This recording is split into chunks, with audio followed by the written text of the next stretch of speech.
What's up, ambitious immigrants? Today, we're going to cover some of the big questions being asked around about the coronavirus. We're going to make sure to give you the correct information, to make sure that there is no confusion about what's really going on around the world and what is going to happen in the future.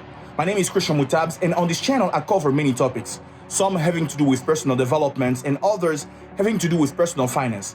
Please make sure to subscribe to this channel so you don't miss out on anything.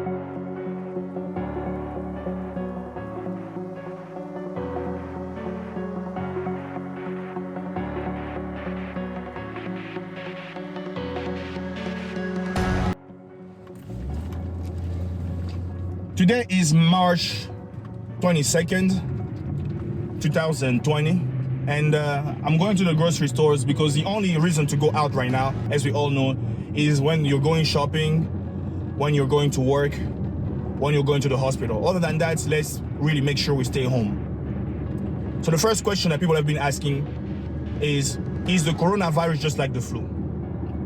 The coronavirus is worse than the flu, and here is why. The flu kills one person out of 1,000 people getting the virus. The coronavirus kills between 10 to 90 people out of 1,000. So it's close to 10% in Italy of people dying, close to 10%. And in the US, it's been close to 1%. It seems small, but when you think of the number of people in the US, how big the population is in the US or the world, this is a big number. And since right now we don't have any vaccines, any remedy, the best solution is to it's prevention. And prevention means we need to avoid getting the virus and spreading the virus. The second question being asked is, does this virus not kill black people?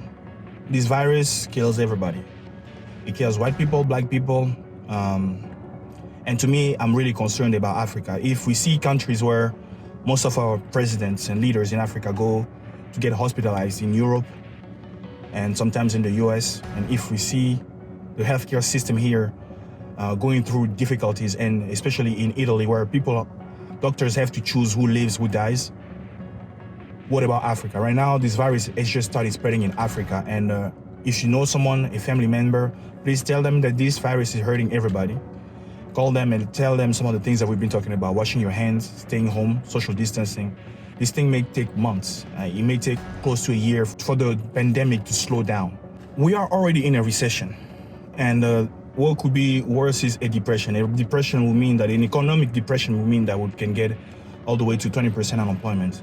At that, we'll get there, and the reason behind that is, even though this virus could have caused that in the past, right now with the government stepping in and the ability for the government to send people money and to also help companies, they're going to flood the system with so much money, and there may be some inflation potentially, but ultimately I think we're going to avoid a depression. And what to watch out for though is if you start seeing companies really laying off people massively. So massive layoffs will be one signs, some of the signs to watch out for, and also a number of bankruptcies of companies. So if we see bankruptcies and massive layoffs, then those are some signs that things may get worse economically.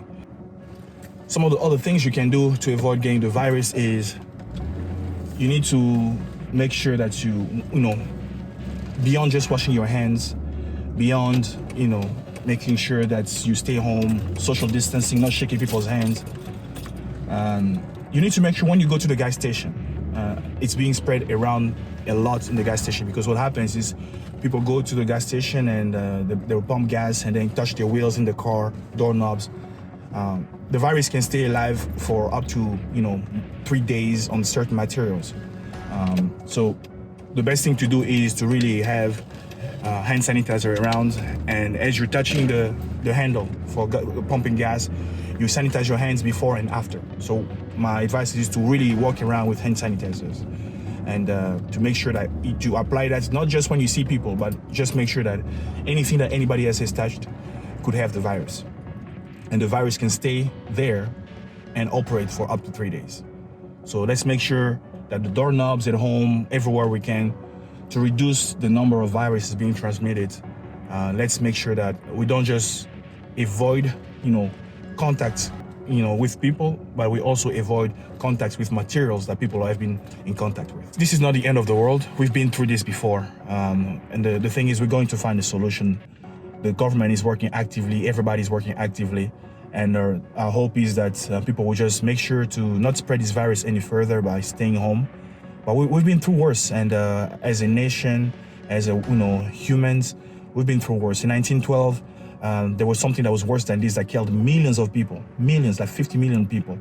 But you know what? Now we are better equipped. We have, better technology. We have social media to share information. We know more about it faster, and we've been able to slow down the spread. And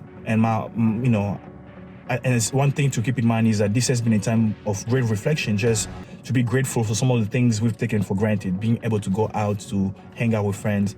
And this is a time now to really, spend time with family and to pray God so that God, gives us a solution quickly and protects us, protects our health and our finances in these times.